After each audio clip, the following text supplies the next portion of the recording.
ओम नमः शिवाय। हर हर महादेव। अंधकार की गोद में जब आस्था का दीप जलता है तब प्रकट होते हैं भगवान भोलेनाथ। सृष्टि के पालनहार, विनाश और पुनर्जन्म के देवता भगवान शिव की सबसे पावन रात्रि है महाशिवरात्रि।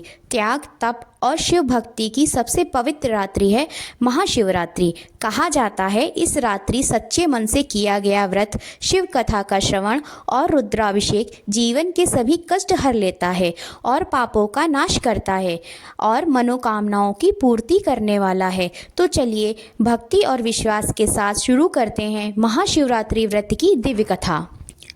पूर्व काल में चित्रभानु नामक एक शिकारी था। जानवरों की हत्या करके वह अपने परिवार को पालता था। वह एक साहूकार का कर्जदार था, लेकिन उसका ऋण समय पर न चुका सका।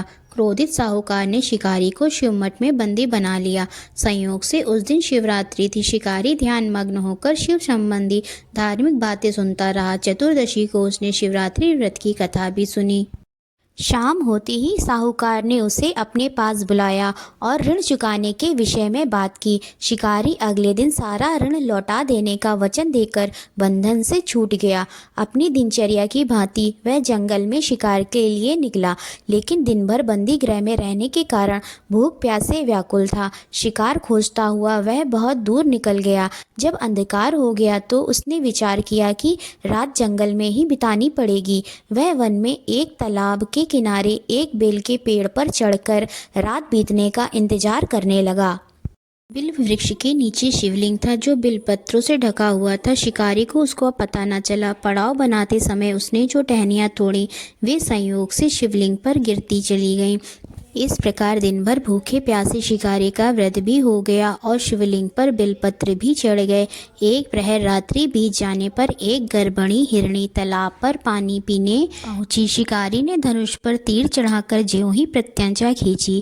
हिरणी बोली, मैं गर्भणी हूँ, शीघ्र ही प्रसव करूंगी। तुम एक साथ दो जीवों की हत्या करोगे जो ठीक नहीं है। मैं बच्चे को जन्म देकर शीघ्र ही तुम्हारे समक्ष प्रस्तुत हो जाऊंगी, तब मार लेना। शिकारी ने प्रत्यंचा ढीली कर दी और हिरणी जंगली झाड़ियों में लुप्त हो गई। प्रत्यंचा चढ़ाने तथा ढीली करने के वक्त कुछ बिलपत्र अनायास ही टूटकर शिवलिंग पर गिर गए।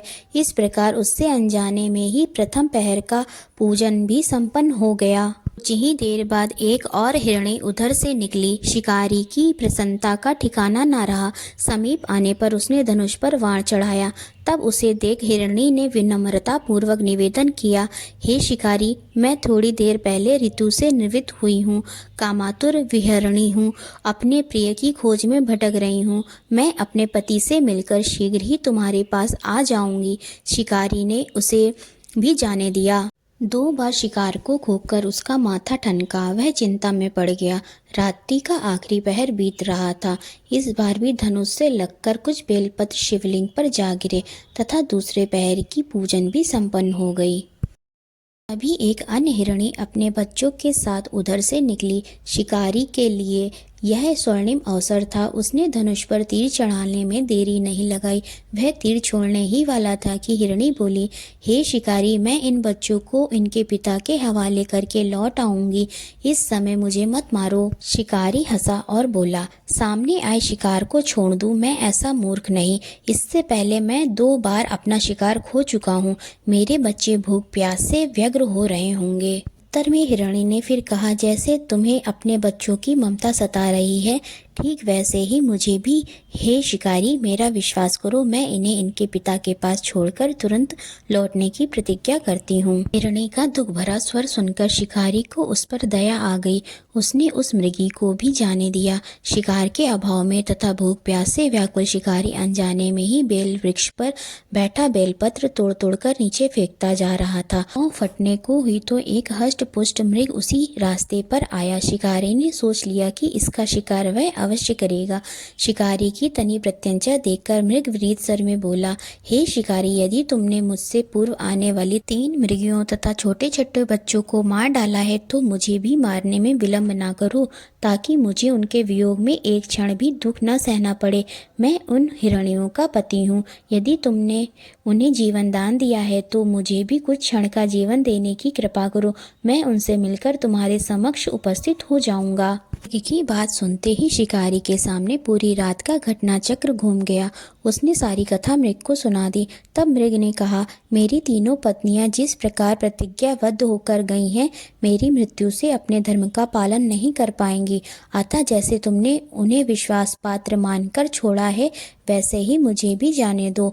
मैं उन सब के साथ तुम्हारे सामने शीघ्र ही उपस्थित होता हूँ। शिकारी ने उसे भी जाने दिया। इस प्रकार प्रातः हो आई। उपवास, रात्रि जागरण तथा शिवलिंग पर बेलपत्र चढ़ाने से अनजाने में ही पर शिवरात्रि की पूजा पूर्ण हो गई। पर अनजाने में ही की हुई पूजन का परिणाम उसे तत्काल मिला। शिकारी का हिंसक हृदय निर्मल हो गया, उसमें भगवत शक्ति का वास हो गया। थोड़ी ही देर बाद वह मृग सा परिवार शिकारी के समक्ष उपस्थित हो गया ताकि वह उनका शिकार कर सके।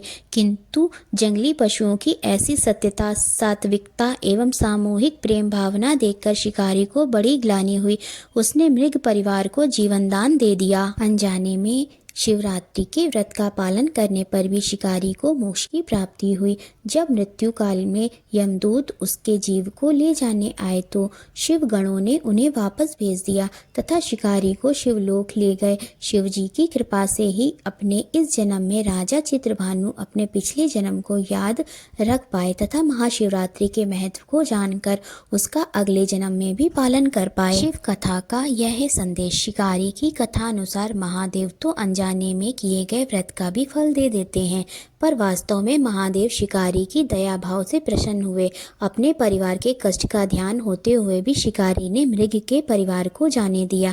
यह करुणा की वसुता उस शिकारी को उन पंडित एवं पुजारियों से उत्कृष्ट बना देती है जो कि सिर्फ रात्रि जागरण, उपवास एवं दूध, दही, बेलपत्र आदि द्वारा शिव को प्रसन्न कर लेना चाहते हैं। इस कथा में सबसे महत्वपूर्ण बात यह है कि इस कथा में अनजाने में हुए शिव पूजन पर विशेष बल दिया गया है।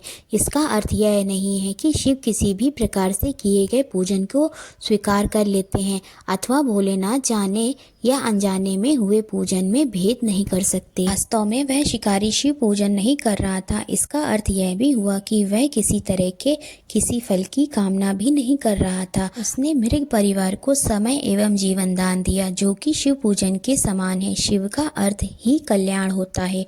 उन निरीह प्राणियों का कल्याण करने के कारण ही वह शिव तत्व को जान पाया तथा उसका शिव से साक्षात्कार हुआ। परोपकार करने के लिए महाशिवरात्रि का दिवस होना भी आवश्यक नहीं है। पुराण में 4 प्रकार के शिवरात्रि पूजन का वर्णन है। मासिक शिवरात्रि, प्रथम आदि शिवरात्रि तथा महाशिवरात्रि। पुराण वर्णित अंतिम शिवरात्रि है नित्य शिवरात्रि। वस्तुतः प्रत्येक रात्रि ही शिवरात्रि है। अगर हम उन परम कल्याणकारी आशुतोष भगवान में स्वयं को लीन कर दें तथा कल्याण मार्ग का अनुसरण करें, वही शिवरात्रि का सच्चा व्रत है। हर हर महादेव। ओम नमः शिवाय। ओम नमो नारायणा। ओम नमो भगवते वासुदेवाय। आशा करती हूँ आप सभी को यह वीडियो अवश्य ही पसंद आई होगी। अगर आपको यह वीडियो पसंद आई हो तो प्लीज़ इसे लाइक करें, अपने दोस्तों के साथ इसे शेयर करें, हमारे इस चैनल को सब्सक्राइब अवश्य करें। कमेंट में हर हर महादेव लिखना ना भूलें। राधे राधे।